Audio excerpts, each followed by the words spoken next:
Hello and welcome to the Wakpadan Bassett Creek Oral History Podcast, where our guests discuss ways that they and other indigenous peoples have lived, worked, and played in the Wakpadan watershed for thousands of years. This project was created in Minnesota Makoche, or Minnesota, the traditional and contemporary homelands of the Dakota people. The project was co-led by Dr. Casey Keeler and Crystal Boyd, with support from community partners. More information is included at the end of this episode. On behalf of everyone who contributed to this project, thank you for tuning in. Good afternoon. I am joined today by Tawnya Stewart. Thank you, Tawnya, for joining us for the Wakpadan Bassett Creek Oral History Project. To begin, when and for how long have you lived or worked in the area surrounding Bassett Creek? My family has been here for quite some time. I want to say it must have been third grade. We started in Minneapolis, and then I believe it was the third grade that we moved to the Robbinsdale area. What brought you and your family to this area? So my parents, we were in Minneapolis and we were sort of a growing family. We instantly grew. And when they started to think about the education that they wanted us to have, I believe it was District 281 was notably scoring the best in terms of education, and they wanted us to have a good education. And so that is how they selected Robbinsdale. All right. So I feel like this is going to be a great interview. You know, you mentioned that you grew up as a youngster in Robbinsdale, but now as an adult, you live in Golden Valley. And knowing what you just shared, that you moved to this Bassett Creek region because of education. What school did you attend? And then were you involved in any Indian education programming through the school district? Well, Casey, that was many years ago. So the schools that I attended, I went to Lee Elementary in Robbinsdale, and then Sandburg Junior High, which is in Golden Valley. And then high school, again, there were some things, schools combining and separating. Yeah. And so I ended up, I went to Armstrong High School. Now, back in those days, there wasn't a lot of Native American studies. So unfortunately, that wasn't really something that was offered at that time. Yeah. Right. This also has me interested in when K through 12 Indian education programming actually began. Like, I don't even know the answer to that. Yeah, I don't remember. I mean, a lot of what I learned about my nativeness and was really through attending community powwows and so there just wasn't a lot in school. Right. Quite honestly, it just didn't exist. I mean, I think the same is probably also true still today. Yeah. Did you know any other Native families or individuals in the area? Either then or even now? Unfortunately, no. As I think about it, I'm Native and African American, and so there was no families that were Native, like in my area. There were also no African American families in my area. So, and even today, I don't know anyone who lives out here who might be Native. Yeah, I just don't. Well, I'm doing 13 interviews, so there's at least 12 others. Okay, I hope so. I hope so. Thinking more specifically, being raised in Robbinsdale or even now in Golden Valley, if you're willing to share, what neighborhoods did you live in? Did you grow up or live in a house or an apartment complex or a townhouse? And then was your family able to access home ownership, or were you renters? we were homeowners. So, but again, I think we're talking about the 70s when we moved to the Robbinsdale area. We were in Minneapolis and then moved.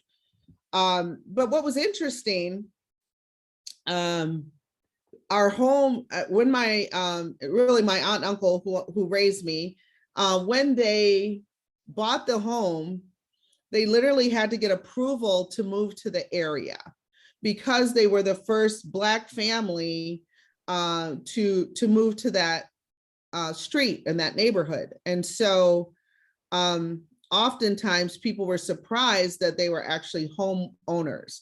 We were previous homeowners in Minneapolis, and we're buying, again, a larger house in Robbinsdale, but they literally had to get approval to move to the neighborhood. Right.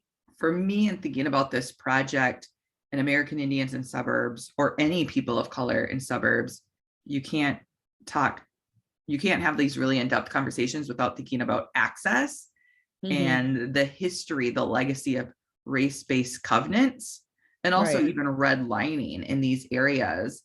And I know the West Metro in particular has kind of been an area of focus for people looking at race-based covenants in places like Edina in particular, but also Golden Valley, Robbinsdale, Crystal. When I lived in Crystal, we were one block into Crystal from Robbinsdale when I lived there. Our home was built in the 1950s, and that was something we were interested to, was looking at the race-based covenants, because a lot of them don't say, no African Americans. They say no people nobody other than white, right? Only Caucasian people, unless you're like domestic help or servants. And we think about those as existing in the 1930s, but your family really had to break down barriers and get that access in the 1970s, which is pretty recent still. And so many of these race-based covenants, so they're not enforced, continue to exist today. Yeah, you make a good point. We're uncovering some of that redlining and what has happened, and perhaps that was the case for where my parents were purchasing their home. And now you bring up a good point. Like, I'm interested to go look at the history of the property. I mean, they are actually still there, believe it or not, after all this time. And the home that I currently have was built in 1957. So I'm now curious. I should probably go look at the history of this. I mean, there's a rich history with this home. It's a mid-century. So I think after this interview, I'll probably go take a look to see what was being said, because unfortunately, that was prevalent within the Minnesota area. Right. And nationwide. Sure. So there's a website called Just Deeds, like just for justice, and deeds because they're written into the deeds of the home. So this project came out of the Mapping Prejudice Project, which looked more at redlining, but Just Deeds is kind of like a grassroots initiative for folks to do just what you said. To go find the deed of your home, look to see if it has a race-based covenant, and do the work to get that removed. Again, even though these aren't, enforced anymore, I think the symbolic aspect of doing that is significant, particularly if it's white people doing that, right? Right. But yeah, I mean, if you looked at the deed to your home right now, like theoretically, could you even have purchased that in the 1950s when it was first built and the deed was created? It's interesting to think about. Well, I'm going to say this, Casey, because I think before I did buy this house, and I've been here a couple of years now, but even today, this might sound weird, but I had made about 9 other offers during my offer process, and I literally was all over, from Golden Valley to Plymouth to Maple Grove to Bloomington. I was making offers all over. But at one point, I told my realtor, please don't put my first name, just put my first initial, because I was concerned about the racial dynamics of buying a home. And so she's white, Julie was like, what? She couldn't believe what I was saying, but I had recently come across the Jim Crow of the North documentary. And I also was concerned that I could be discriminated against even in purchasing my home a couple of years ago, right? And so, not that anything happened specifically, but I was concerned about that. And I did not want that to get in the way of my offer, right? And so I started to just ask for a first initial and last name and really try to leave out anything that might uncover that I was Native and African American. So those are things that actually still came to my mind while I was purchasing even this home in Golden Valley. Right. I mean, that's a lot. That's heavy stuff to think about, that people who are white don't necessarily have to think about when they're accessing homes, and going through that process, which has only become more complicated and more competitive in recent weeks, months, and years. Yeah, for sure. So when you moved to Robbinsdale, did you have any other family in the area? We did not. So again, I think we were the first family of color on the street. We had no family, and it's interesting now. I thought we moved. We used to say, "Oh my God, we live in the boondocks." We thought we were so far. Like as a kid, you're going 5 miles seemed like a very long ways, and so we were like, "Oh my gosh, we're way out here in the suburbs." And now, what is it? 10 minutes from Minneapolis, if that. So, but no, we had no family. We were maybe one of the first families that, like I said, moved to the area. So no family. Yeah. So today, living in Golden Valley, I know you shared with me you're able to work from home. Do you travel from work, or were you home based even before the pandemic? So no, home. Well, I mean, I have the flexibility. My offices actually, believe it or not, are in Onamia, Minnesota. So that's like 95 miles north, on the reservation. So our headquarters are located there.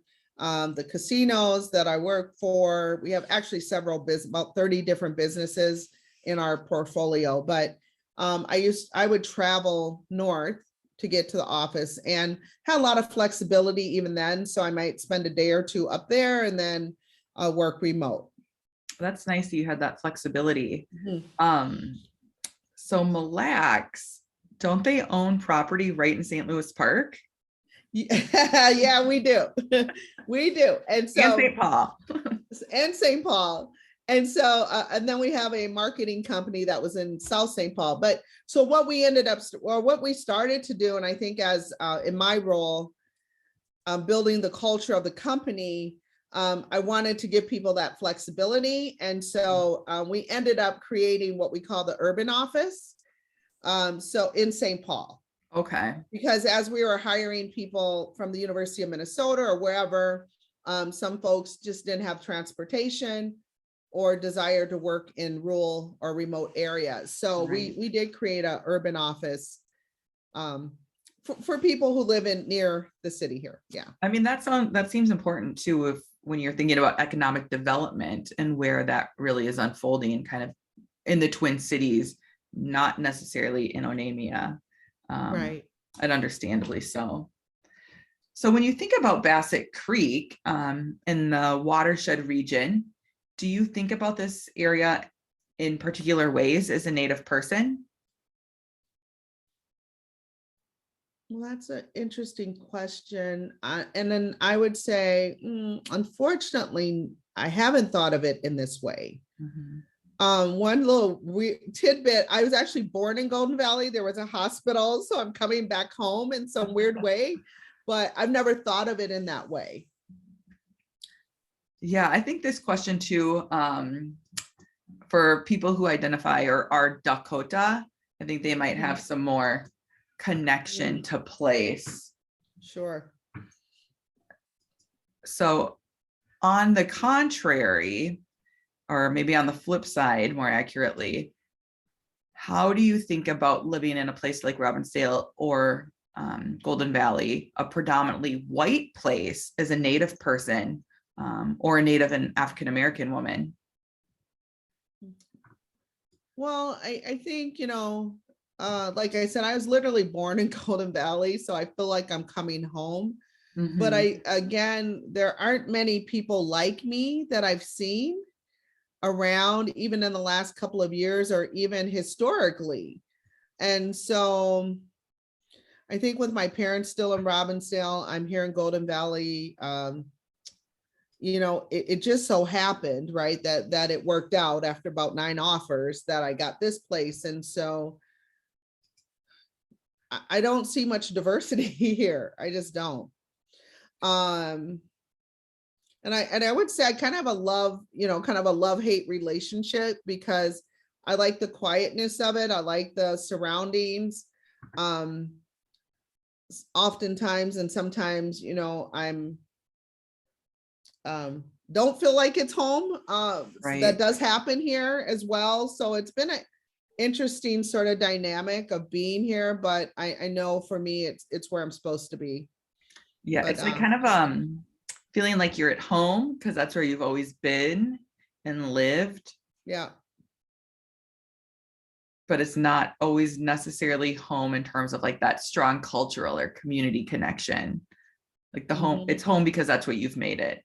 Yeah, absolutely. And when I share that this is where I live, it's the response has been, what, really, where, I know about, like, they're surprised I even know where this place exists. So, and then I have to go, oh, I grew up around here, and I have to, like, I'm always explaining my connection to the area, which I find, which I've gotten used to, but it's sort of off-putting, if I'm being honest, because again, I grew up in the area, all the way from, like I said, 3rd or something grade, all the way to high school. So, right. Yeah. I think it's interesting too, as you mentioned, Golden Valley, Robbinsdale is really only like 5 minutes, 5 miles out of downtown Minneapolis, if that. And we are so familiar with thinking about Minneapolis's urban Indian community. Right. But when we think about the inner ring suburbs, it somehow seems like so far removed. And then on the flip side of that, so much of my own research and interests are rethinking suburbs as historically Indian places. So we know that, Dakota people and even Ojibwe people like transverse this landscape. I grew up in the North Metro, so places like Coon Rapids and Anoka. I think there's more fluency and familiarity with Ojibwe. But similarly, I feel like there's this big disconnect of like, how can you be Native and live in a suburb? Like, why? Oh, yeah, it just doesn't align with, I think, when you think about either stereotypes or what people have come to know about Native people, it kind of shakes their understanding of what they've always thought. And again, everything we did was out, I'm very familiar with how to get around and my friends, my educational experiences. Again, not a lot of, there are very few to none, no Native friendships that are people that I came across other than my sisters. But again, usually there's a response that like, wow, I can't believe you actually grew up in that area. Right. So I don't know what to make of that. I try to tell the story of, it just felt very natural and normal to me. But, and then even myself as a Native person going into Minneapolis near Franklin and around there, I think those stereotypes are reinforced, sadly enough, but I also know that there are many of us too have different, upbringings as well. Right. Right. I think this project can also, highlight the diversity of Native experiences. Increasingly, we know that Native people live off reservation and in metropolitan environments, but outside the urban core. Yeah. So folks like us who did grow up in suburbs are actually more representative of a growing population. that didn't live on the reservation and that didn't live in a really recognizable urban Indian community. Yeah. So were you, as a youngster, are you today involved in any cultural activities in this area? Is this something you went to Minneapolis to partake in, or even return to your reservation community for?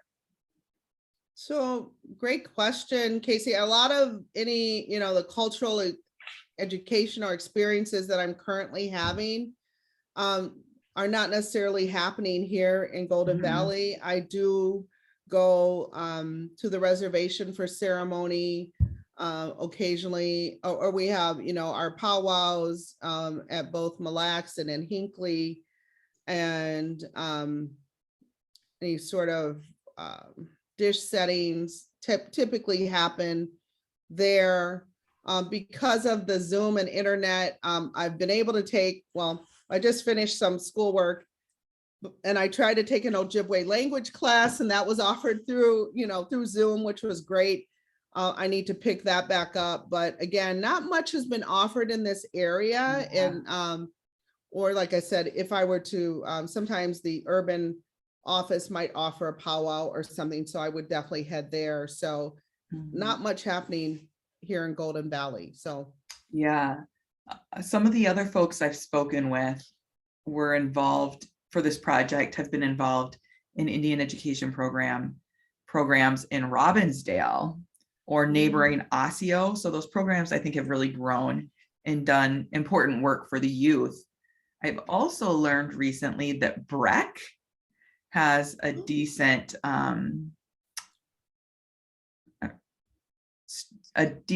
number of American Indian students in their school, which is pre-K through 12, which I did not know at all. Wow. Yeah. I would think, and maybe Blake, yeah, I didn't know that. You know what? You make a good point. You probably should talk to my sister, who again grew up. She's in the Robbinsdale school system. She's a communications director, executive director. And I understand that they actually are creating programs for Native youth and African American youth. Oh, wow. To work as liaisons for students, but I don't know really what the population is. But I think there's a level of understanding within the actually back to District 281, where they recognize there's a need to support these students, something we did not have, back in the day. So right.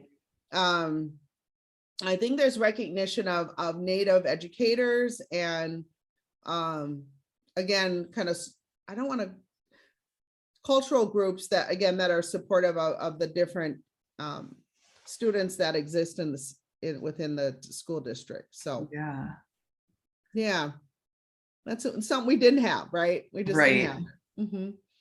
So Wakpadan is the Dakota name for Bassett Creek. What do you think about the role of and importance of languages and place names, particularly in predominantly white settler places? Well, if we're being honest, right, Minnesota is a Native word. And so as much as we can embrace that, and as much as we can, where we can identify our language or languages that are Native originating, I feel there's an opportunity to coexist as we have over the many years. I think there's that opportunity for acknowledgement.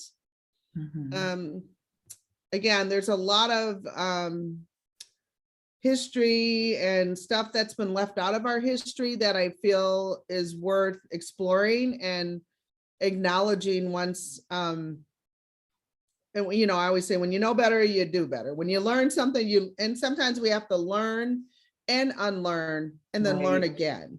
And I feel like we're kind of in this interesting place, kind of collectively within the United States, where we're getting a better understanding of what the true history is.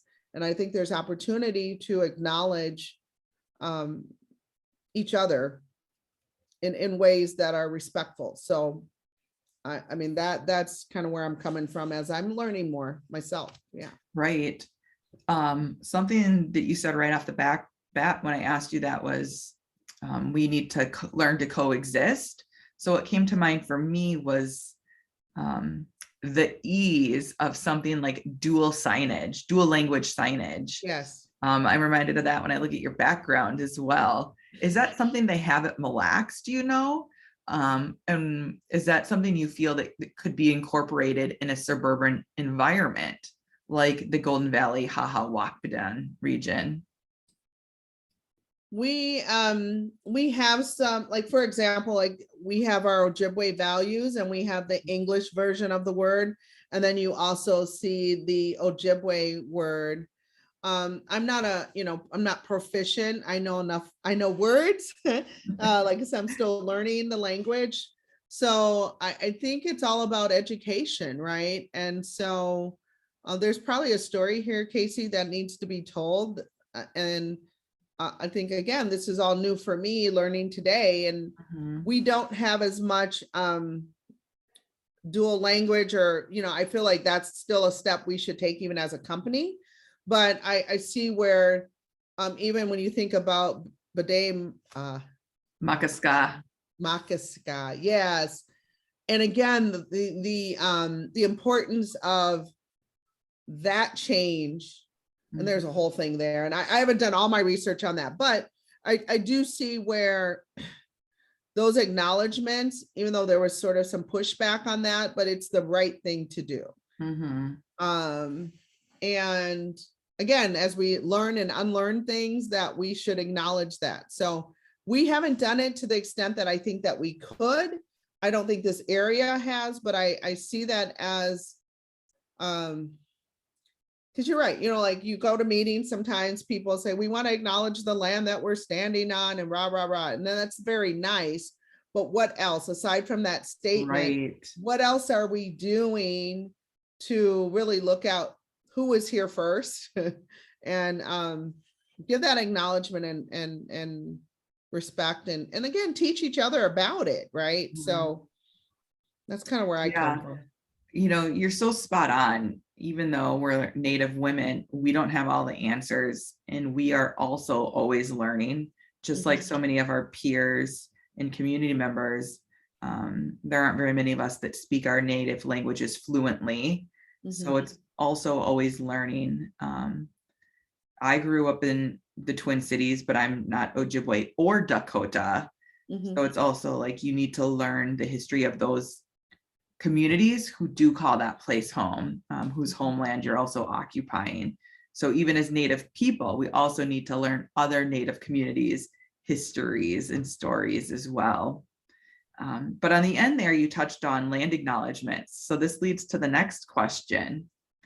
So this oral history project grew out of a land acknowledgement process with the Valley Community Presbyterian Church. So when you think about land acknowledgement statements, what is your initial reaction? And then after the work has been done to create a responsible and respectful land acknowledgement, what follow-up supplemental work would you like to see? Okay. In an ideal world. That was a really big question. I'm like, hold on a minute. So I want to say, first off, like, respectfully, I feel good when I hear a land acknowledgement. And again, I think there's been different reactions. But I personally believe it's, again, I admire that, and I think it's important. I like the idea to what you were saying, where there's possibly dual signage and more kind of education, like even in the community ed that is offered, through the different cities. Just sort of creating something around, again, American Indians in suburbs, like that is a class in itself, right? People just don't have that level of understanding. And again, I can't imagine, I don't know what the interest level is, but I think if I were to, wave the magic wand and think about where do we go beyond land acknowledgement? I think there's community classes. I think there's dual signage. And, to your point, there's work that even I consider, you're right, there's many tribes in the state of Minnesota. And I think this region in general has so much, a rich history of the various tribes and experiences. And so, I personally am planning to dig in and become more familiar with not just our tribe, but others to that point, respectfully, at the end of the day, right? How do we just acknowledge each other and recognize kind of where everyone came from? It's very, it's just a dynamic story, and there's so much here. It's so rich. And so I think there's just that creating those opportunities. We're doing that even in our company. Like, we have something called Brave Space, where once a month we either bring in a speaker or a movie or a book, or just really start to have these sort of conversations that may not happen organically or naturally. And someone like yourself who has interest in this space, like just kind of creating those and sharing the culture and helping people understand what's appropriate or inappropriate, or the names of teams and why that's offensive. And, just having sort of these open dialogues where there can create more community, just around some of these issues that probably, we can all, take a class on pottery. We can take a class on square dancing. We can take, there's all these classes, but like, why not pull through some of these cultural, I know in our community, we have ribbon skirt, how to make a ribbon skirt, how to make a hand drum, where, just sort of the storytelling. Sometimes you bring in an elder and they just do storytelling. And so weaving some of these cultural experiences into the offers, so that, sometimes we find things sacred and we don't want to just put it out there. But I do think there's probably some things that could be shared and discussed. I agree. And things that could be shared and discussed that other folks are interested in and eager to participate in conversations about. Something I've been thinking about over the last few days as I've been doing these interviews is that through this project, we haven't really thought about intentionally bringing all of you who are participating in the interviews together. But that's something I want to propose to the larger project team. We know we're going to have some excess money in our budget, and I think it would be really great to host like a brunch or a luncheon with all of you folks who have so generously participated in this project, but also to continue these conversations that we've had about being Native in the suburbs, and how has that kind of shaped our identity? Have we even really reflected on it seriously or critically until this point? And what does that mean for the future as well? No, I think it's brilliant. I'm glad you may be interested. No, and thank you for doing this work. Again, who knew? I just think it's a story that's not been told. I think it's an area that we kind of skip past. And again, there's a lot of experiences here. And I think that, again, sort of pulling everyone together, I think is really a great idea. And, you're used to just sort of being the lone Native person, like you don't think anyone else exists. And it's, surprising and refreshing to know that there are other folks out here that have had this experience, and just being able to share and talk about it. Right. And then like thinking about those who are coming, well, my son's in college now and he's out of state, but if there were young people coming through, like, what does that experience look like? And just knowing that they really belong. Right. I agree. And thinking about even what are we teaching others in history class about, about our the different experiences. So anyway, I think there's a lot of cool work that could be done, and I like the idea of bringing us all together. Yeah, I'm definitely going to propose that in my next email to the larger team. I think it would be really great, and to provide opportunities for all of you to offer feedback too on where could this project go, or where should it go next? Sure. Yeah. Okay. The next question is a little bit more of an environmental turn.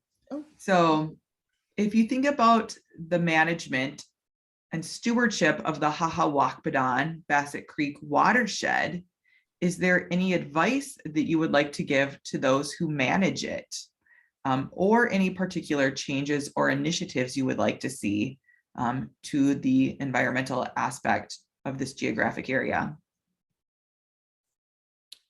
Well, okay, so I wish I had a really smart thing to say here, but I don't. So that's totally fine. Some people are, preservation.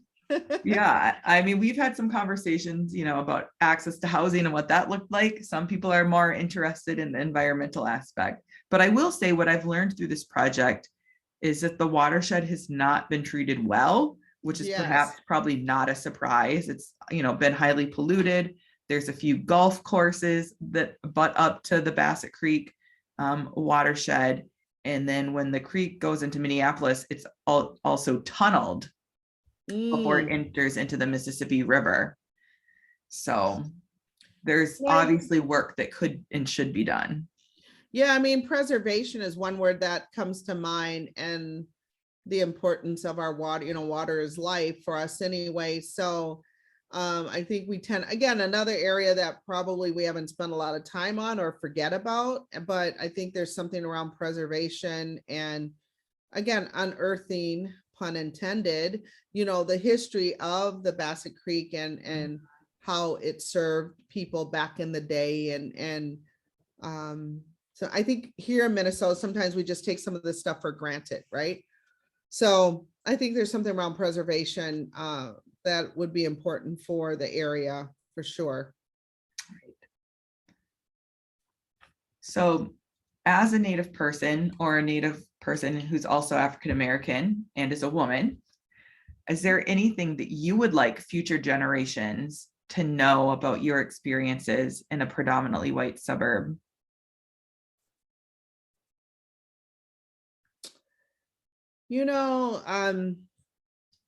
I will say that it's not fun to kind of feel like you're alone.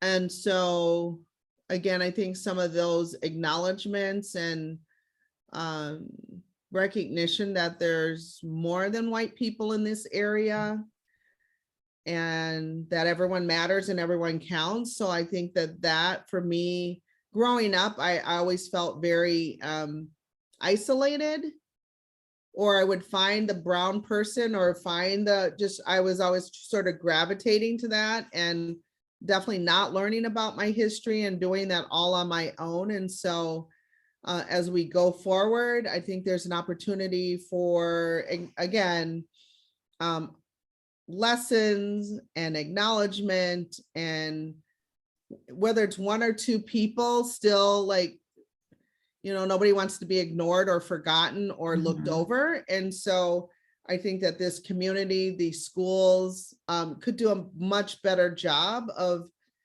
recognizing the diversity of the neighborhood. And if they don't think they exist, then they have to pause and ask who's here, because like we like to say, we're still here. Yeah. And so I think there's still work to be done.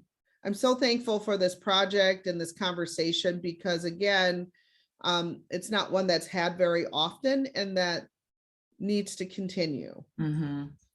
Absolutely. I'm thankful for this project for similar reasons. And I'm really looking forward to that June 4th event, where we can see members of this community, Native and non-Native, also come together and learn from each other and just kind of have some dialogue as well. So before we wrap up, is there anything else that you would like to share that we may have missed?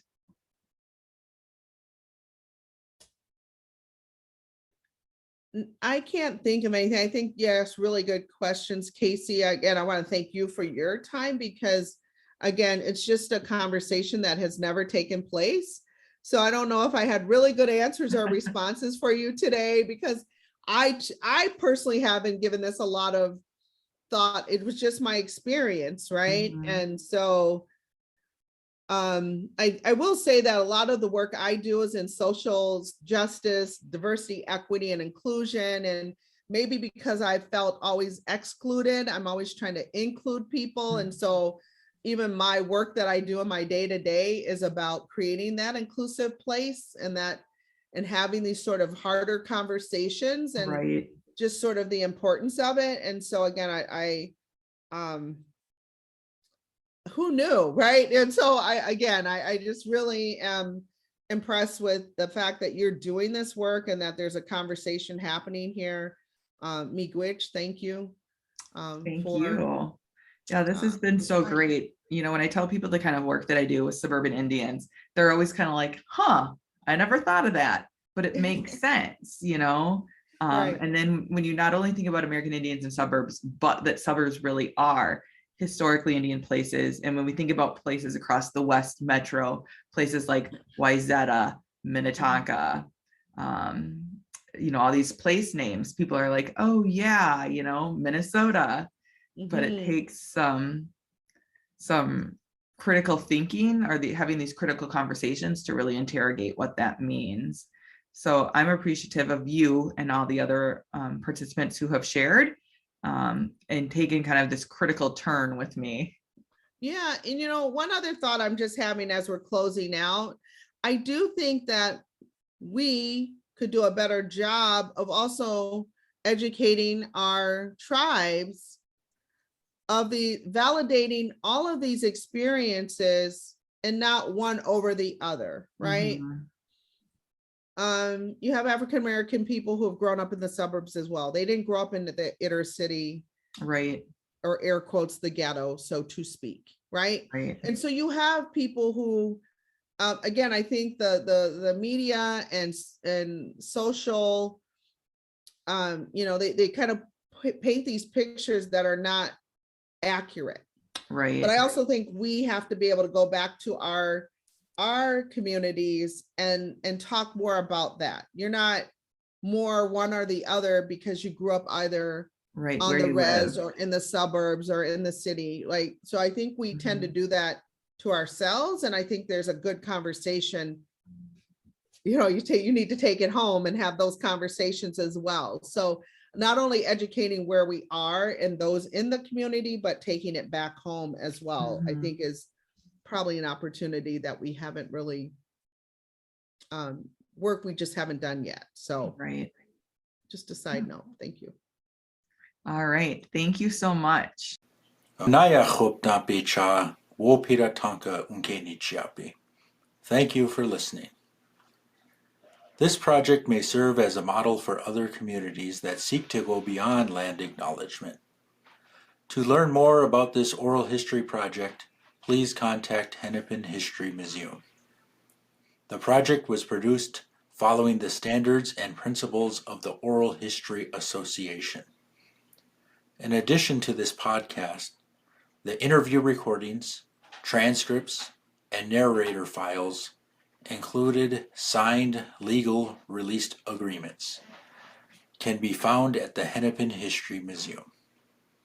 Funding and other support was provided by the St. Anthony's Falls Heritage Board, Hennepin History Museum, Valley Community Presbyterian Church, and the University of Wisconsin.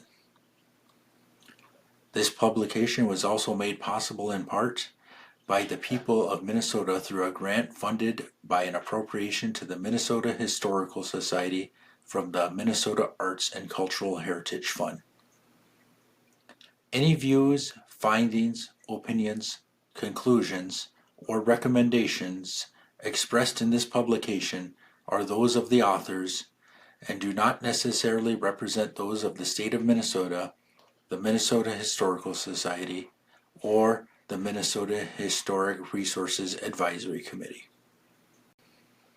Anaya chopta pecha wopira unkenichiapi. Thank you for listening.